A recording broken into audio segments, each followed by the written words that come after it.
one of the things that I think is is it the reason why JFK was removed in favor of LBJ? I wouldn't say that this is the primary driver, but do I think that it played a role? Absolutely.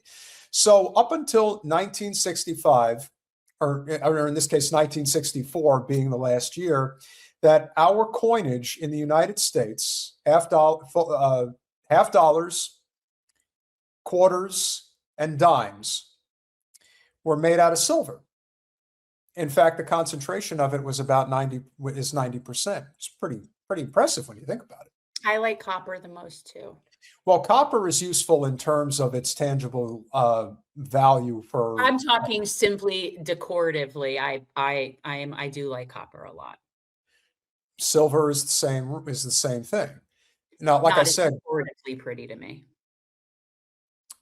As I was saying, the value of these metals is more so than the value of what the dollar actually says.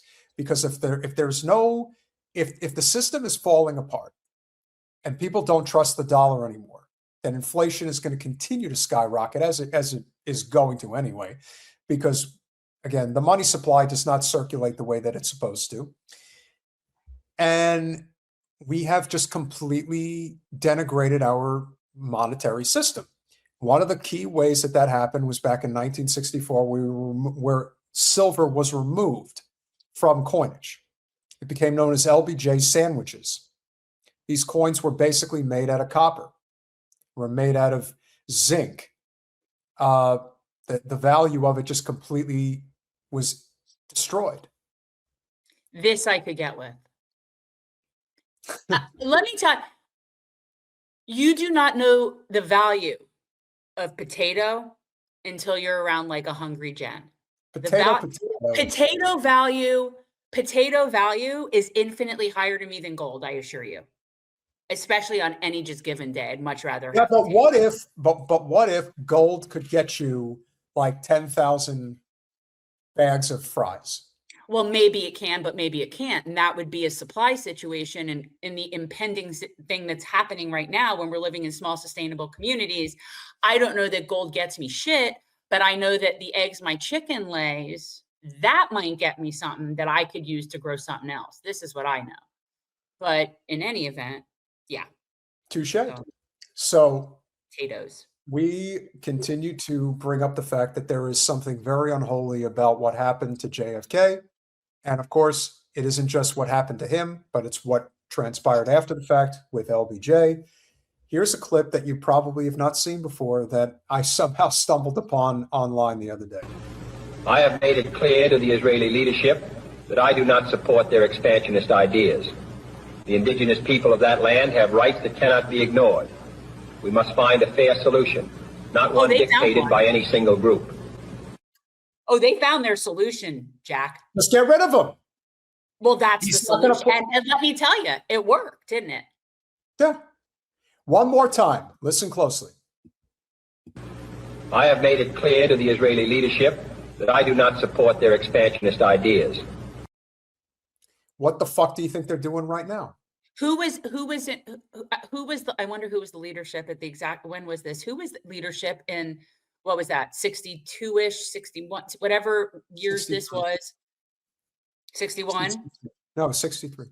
63. So this was the year he was killed. Okay. Yes. Well, yeah. Who was it? Somebody look it up and put who was the prime minister in Israel. Ben Gurion. David Ben Gurion. Seems like Ben Gurion was, no, I don't. Really? Yes. He was there that late? Ben Gurion was still there in 63? Ben Gurion was removed like a handful of months before Jack was killed. Okay. So it was for some reason I had that Ben Gurion in a slightly earlier time period, but okay. Makes sense. The fact that there is actual footage of him saying, I do not believe that Israel should be doing this. First of all, what Jack is really saying is, I don't believe in the state of Israel. Which, of course, as a Catholic, he doesn't. But they had it. If Jack had lived, I do think that the state of Israel would have collapsed a lot sooner than it did. I don't know. Than it is now. But I don't know. There were so many forces out to kill him. If it wasn't going to be the Mossad, it would have been the CIA. If it wasn't going to be the CIA, it would have been like the mafia. It would have been like, there were so many conspiring forces that had motive that it would be one thing if it was only Ziohel. And yes, I do think that was definitely the major role, but in all reality, firing Dulles from the CIA could have done it all by itself. Yeah. Well, I think at the end of the day, if you're going to remove a president, and this is really the one president that was removed by the powers that be, you can look back at the other presidents that were assassinated and say, were they really taken out as some part of a grand governmental conspiracy? I don't think people believe that that was the case with Lincoln, and it was in the very early stages of. No, they killed her too. CIA killed Marilyn Monroe. Yeah, it seems that way because she didn't kill herself. She No. didn't kill herself. I never believed that. I will not believe that is, and yeah, I think she was definitely fucked up. But no, she knew things. I don't think it's a coincidence. She had a press conference scheduled for the day after she was murdered. Did you know that? I did not know that. Yes, she did. And in that press conference, supposedly she was going to explain some things as to her connection with whether it was Jack, whether it was Bobby, whether it was whatever it was. There was something that she had called a press conference.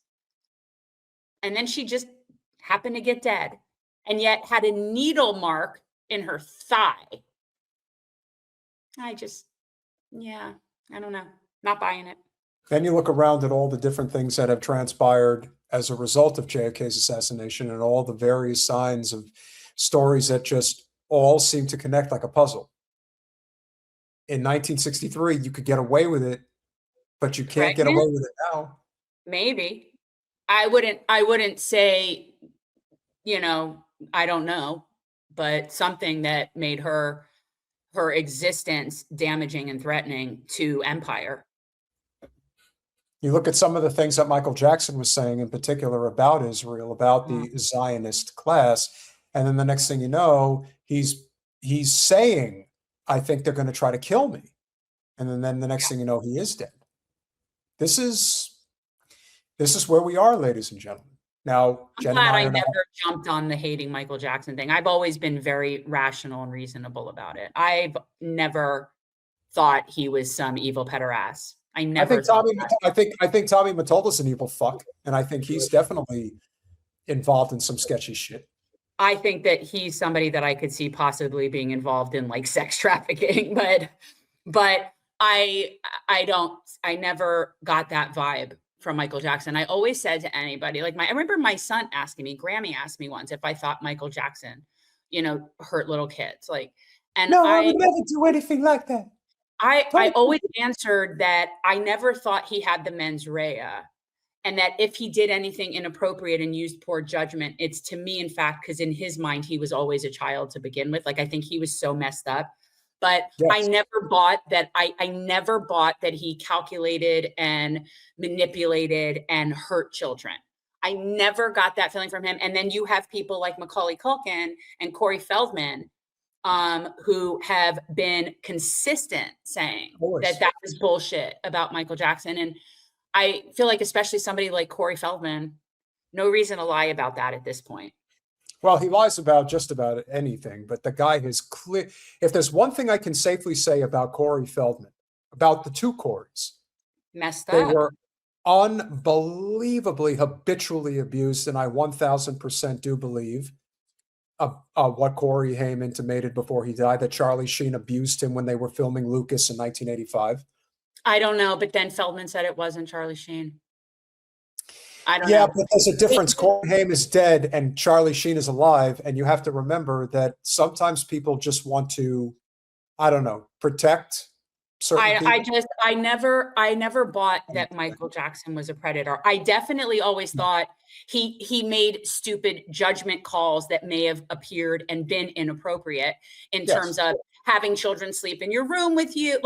I do think he probably made some very poor choices. Well, if you've ever seen I never saw him as somebody that would hurt children.